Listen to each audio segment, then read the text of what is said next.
Alô, alô, galera! Está no ar. Quero ser aprovado. E quem não quer, pelo amor de Deus?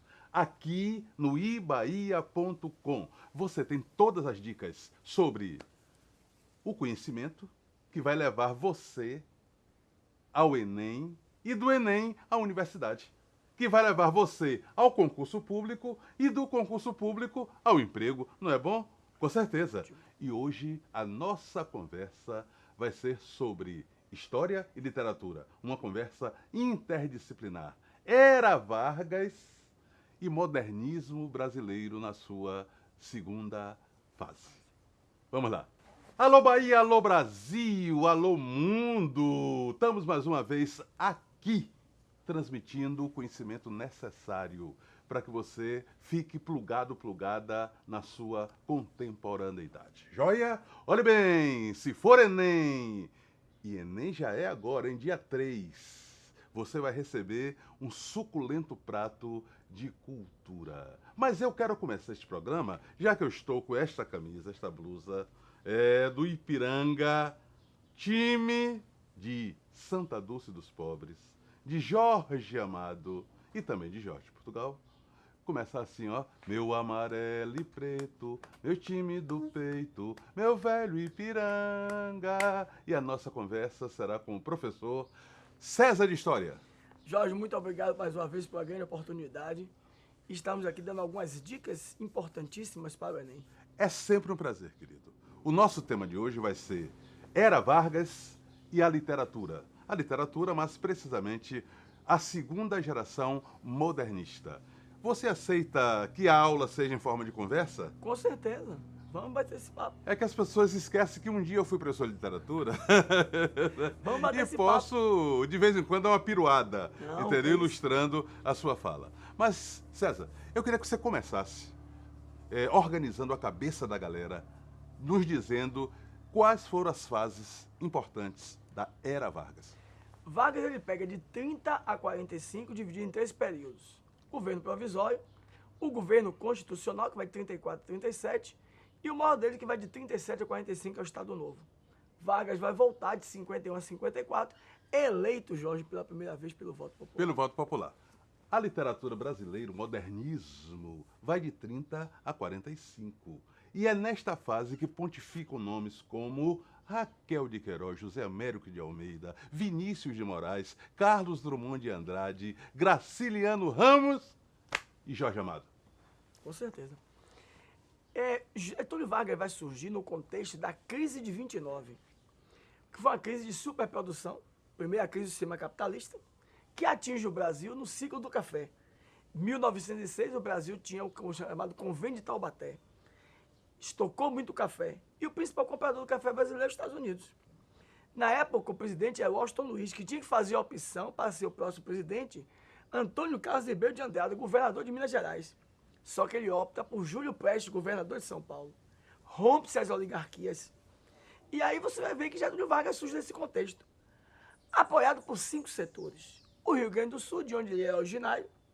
Minas Gerais, que havia rompido com São Paulo. O Nordeste, na figura do vice-presidente Getúlio, que é o governador da Paraíba, João Pessoa. Os tenentes que haviam se rebelado 2 vezes. E principalmente a camada média, urbanos e trabalhadores, que não tinham direito a nada. Maravilha.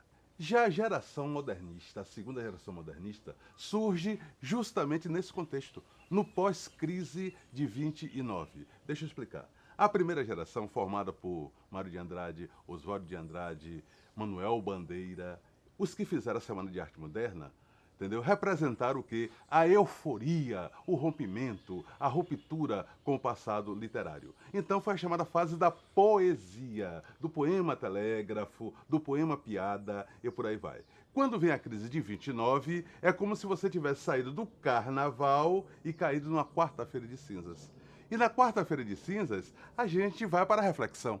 Aí então eles procuraram conhecer melhor o seu país e principalmente as contradições sociais e as desigualdades vividas por esse país.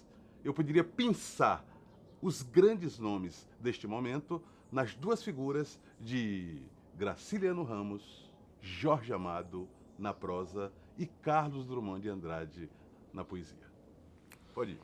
E aí, de 30 a 34, o governo provisório, o fato mais importante é que Vargas enfrenta a rebelião em São Paulo, a chamada Revolução Constitucional de 32.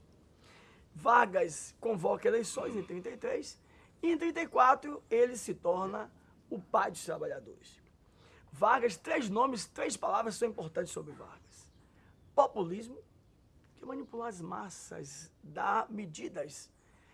Paternalismo, pai dos trabalhadores, pai dos Os pobres. pobres. E principalmente o nacionalismo. Uma política extremamente nacionalista. E aí Vargas, de 34 a 37, ele se consolida como esse pai com a Constituição de 34. Constituição essa que é baseada em 2 constituições de regimes totalitários. A Carta de Weimar da Alemanha nazista e a Carta del Lavoro da Itália fascista. Lavoro quer dizer trabalho. E aí é Vargas que dá algumas medidas que estão sendo caçadas, estão sendo tiradas hoje em dia. Como o salário mínimo, jornal de trabalho de 8 horas, licença de assistente de 90 dias, indenização por demissão sem justa causa e, principalmente, formação dos sindicatos, direito de greve, representação classista. Então, Jorge, em 1937, Getúlio tinha que convocar eleições. Ele convoca, só que ele dá um golpe, chamado Plano Cohen, que é um plano de tático-militar, caso as tropas brasileiras entrassem na Segunda Guerra. E aí ele diz que os comunistas haviam planejado matar algumas autoridades brasileiras. E em 1933, o Congresso havia autorizado que, em caso de extensão social, calamidade pública ou estado de guerra, o presidente poderia assumir o poder com plenos poderes. E é o que vai acontecer. Em 1937, Getúlio Vargas dá um golpe e institui o Estado Novo baseado em 2 regimes extremamente totalitários, o nazismo e o fascismo.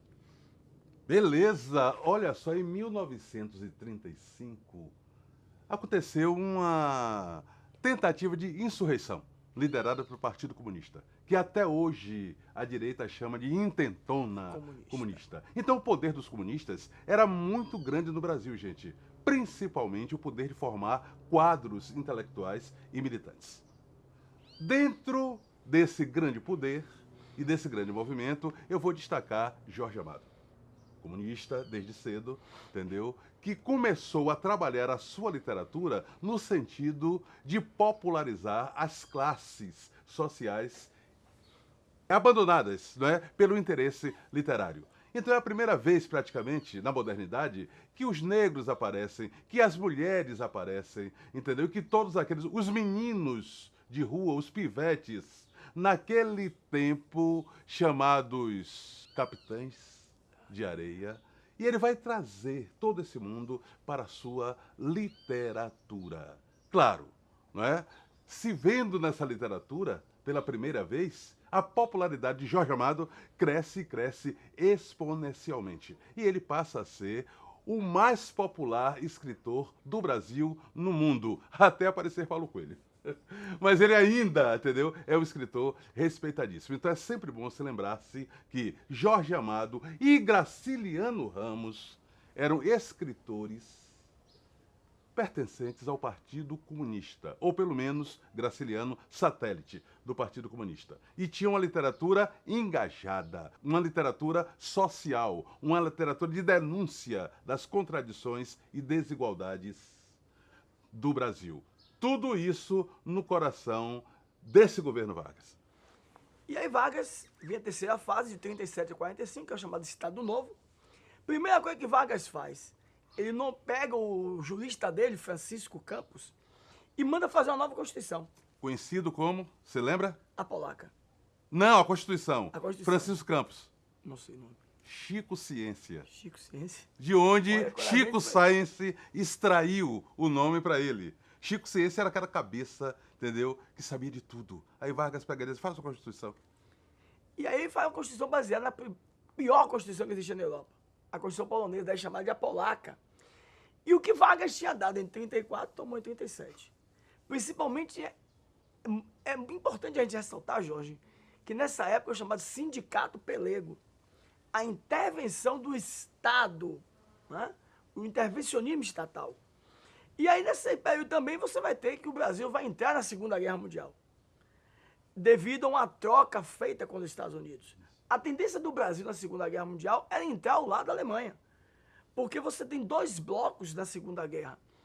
À época, você tem as potências do eixo, Itália, Alemanha, Japão, regimes totalitários, e você tem os aliados, predominantemente regimes democráticos. E o Brasil, para construir a usina siderúrgica de Volta Redonda, troca a entrada ao lado dos Estados Unidos e recebendo a usina siderúrgica de Volta Redonda. O que chamamos, inclusive, da época da consolidação da industrialização no Brasil. Exato, claro. Porque a indústria de base. Se por um lado ele fundou esse Estado moderno brasileiro, por outro lado também no Estado Novo ele foi altamente autoritário. Com certeza, com certeza. A censura esteve aí. Com certeza, Jorge. Posso lhe contar um caso? Pode. Ataúfo Alves era compositor, não é? E estava naquele tempo a ideologia do trabalho imposta por Vargas. Então todo brasileiro tinha que se sentir um trabalhador disposto a construir a grandeza do Brasil. Ataúfo Alves fez uma música de grande sucesso que dizia assim: quem trabalha não tem razão, eu digo e não tenho medo de errar. O bonde São Januário leva mais um cara otário, sou eu que vou trabalhar. Aí a censora de Vargas disse: não, tesoura, não pode exaltar a malandragem, entendeu? Mude essa letra. Aí Ataúfo mudou. Quem trabalha é que tem razão, eu digo e não tenho medo de errar. O bonde São Januário leva mais um operário, sou eu que vou trabalhar. Coisas da cultura brasileira. E uma curiosidade, sempre os discursos de Vargas, no dia 1º, dia do trabalho, era no estádio São Januário. Exatamente. Estádio Vasco da Gama. Trabalhadores do Brasil! A primeira parte foi embora, gente. Você nem sentiu. Ê, César Bom Retado! Joia, a gente vai para a segunda parte agora, com certeza. E lá ele vai falar desse Vargas que volta, entendeu? Através dos ventos democráticos até o suicídio, entre aspas. Só vou ali, mas volto já.